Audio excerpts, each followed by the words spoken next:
dia 130. Vamos brindar? Um brinde à vida, um brinde que o Senhor nos livra, nos guia, nos protege, o Senhor nos dá livramento e nós nem vemos. Ele está pendente de nós o tempo todo, Ele nos ama incondicionalmente, nos perdoa. Nossa, gente, Deus é demais na nossa vida. Dia 131, Josi está corrigindo. Será que eu pus errado? Pus errado, então, Josi. Ah, não, pus certo. 131, tá? Eu vi errado e coloquei certo.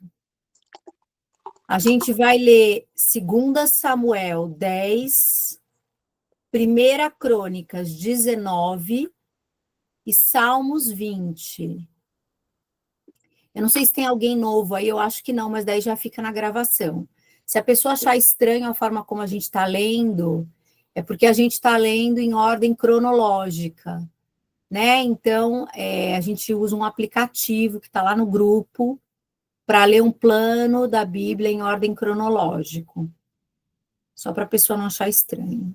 Então, vamos lá, 2 Samuel 10, a gente vai começar, tá? Algum tempo depois, o rei dos Amonitas morreu, e Anum, seu filho, o sucedeu no trono. Davi disse: quero demonstrar minha boa vontade para com Anum, filho de Naás. Quero tratá-lo da mesma forma com que seu pai me tratou. Assim, Davi mandou condolências a Anum pela morte de seu pai. Mas quando os enviados de Davi chegaram ao território dos Amonitas, os líderes da nação alertaram Davi, chefe deles. Alertaram Anum, chefe deles. Você acha que Davi quer mesmo prestar respeito ao seu pai, enviando suas condolências? Não acha que ele mandou esses emissários para espionar a cidade e conquistá-la? Anum mandou prender os enviados de Davi, rapou a cabeça e rasgou as roupas deles pela metade até a altura das nádegas e os mandou embora. Contaram a Davi o que tinha acontecido e ele mandou alguém ao encontro deles, pois tinham sido muito humilhados. O rei mandou dizer a eles: permaneçam em Jericó até a barba crescer de novo. Depois voltem para cá. Quando os amonitas perceberam que Davi passou a considerá-los inimigos, contrataram 20.000 soldados de infantaria dos arameus de Bet-Reob e Zobá e 10.000 homens do rei Maca e 12.000 de Tobi. Ao saber disso, Davi mandou que Joabe, com seus soldados mais bem preparados, os atacasse sem piedade. Os amonitas saíram e se prepararam para a batalha na entrada da cidade. Os arameus de Zobá e de Reob e os homens de Tobi e de Maaca se posicionaram em campo aberto. Quando Joabe percebeu que precisava lutar em duas frentes, por trás e pela frente, designou os melhores soldados de Israel para enfrentar os arameus. O restante do exército foi posto sob o comando do seu irmão Absai.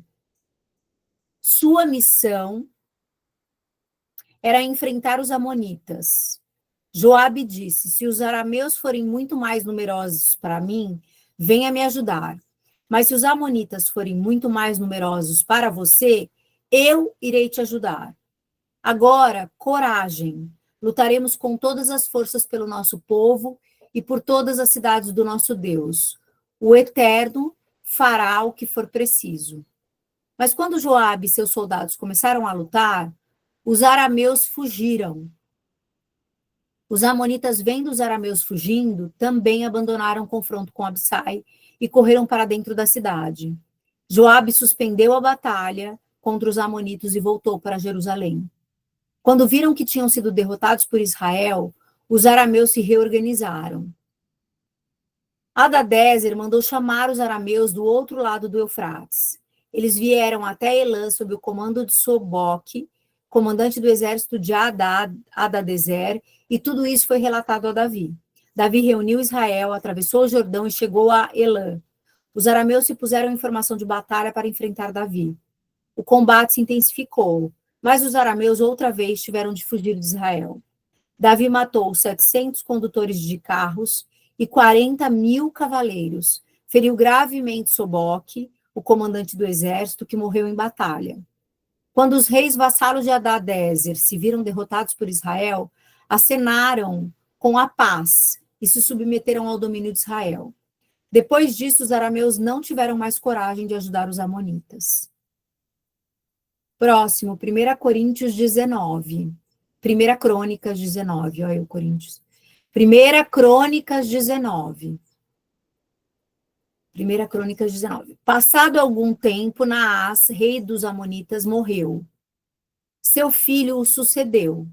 Davi disse: quero demonstrar bondade para Anum, filho de Naás, e tratá-lo bem como seu pai me tratou. Assim enviou mensageiros para dar as condolências a Anum pela morte do pai. Está repetindo, né? Mas é outro livro. Mas quando os oficiais de Davi chegaram ao território amonita, os líderes da nação alertaram Anum. O senhor acha que Davi veio dar as condolências por seu pai?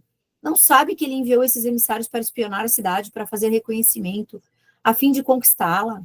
Convencido disso, Anum prendeu os mensageiros de Davi, rapou o cabelo, rasgou as roupas pela metade, na altura das nádegas, e mandou eles embora. Quando contaram a Davi o que tinha acontecido, ele mandou alguém ao encontro dos mensageiros, pois eles tinham sido muito humilhados. O rei mandou dizer a eles: fiquem em Jericó até que a barba de vocês cresça e depois voltem para cá. Quando os amonitas perceberam que Davi agora os odiava, contrataram por 35 toneladas de prata, carros de guerra, cavaleiros da Mesopotâmia, de Maaca, de Zobá, 32.000 carros e condutores. Veio também o rei de Maaca com as suas tropas, acamparam perto de Medeba. Os amonitas também se mobilizaram em suas cidades e se prepararam para a guerra. Ao saber disso, Davi mandou Joabe com os soldados mais bem preparados para atacá-los. Os amonitas saíram e se prepararam para a batalha na entrada da cidade. Os reis aliados posicionaram-se em campo aberto. Quando Joabe viu que tinha de lutar em duas frentes, por trás e pela frente, escolheu os melhores soldados de Israel e os designou para enfrentar os arameus. O restante do exército ele pôs sob o comando do seu irmão Abissai para enfrentar os amonitas. Este foi o combinado. Se os arameus forem muito numerosos para mim, venha me ajudar. Se os amonitas forem muito numerosos para você, eu vou te ajudar. Agora, coragem. Lutaremos com força e poder pelo nosso povo e por todas as cidades do nosso Deus, e o Eterno fará o que for preciso. Mas quando Joabe e seus soldados começaram a luta, os arameus fugiram. Os amonitas, vendo os arameus fugindo, também abandonaram o confronto com Abissai e correram de volta para dentro da cidade. Então Joabe desistiu de lutar contra os amonitas e voltou para Jerusalém. Depois que foram derrotados por Israel, os arameus se reorganizaram.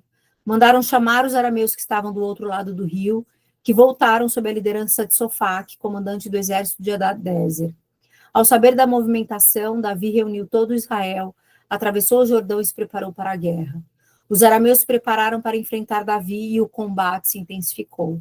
Mas os arameus foram dispersados outra vez diante de Israel.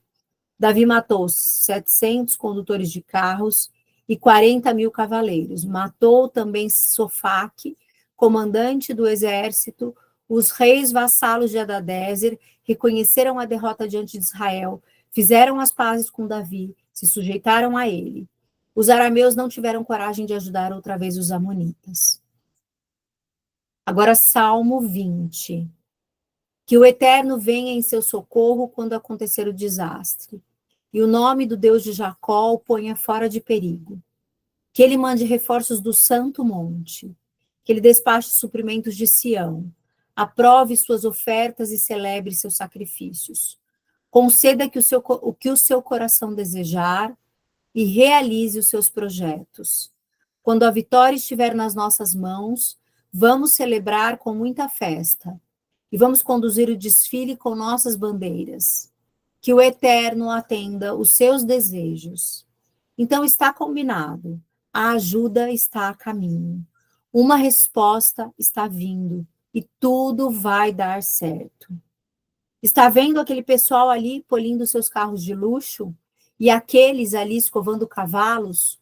Os carros vão enferrujar, os cavalos vão ficar mancos, mas nós estaremos firmes, de pé.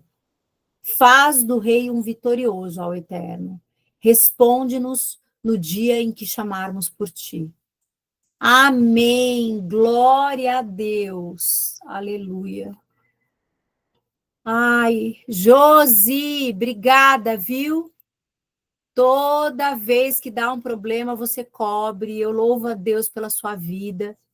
Eu já entendi que todo projeto tem que ter alguém na retaguarda. Não adianta, porque se dá alguma coisa,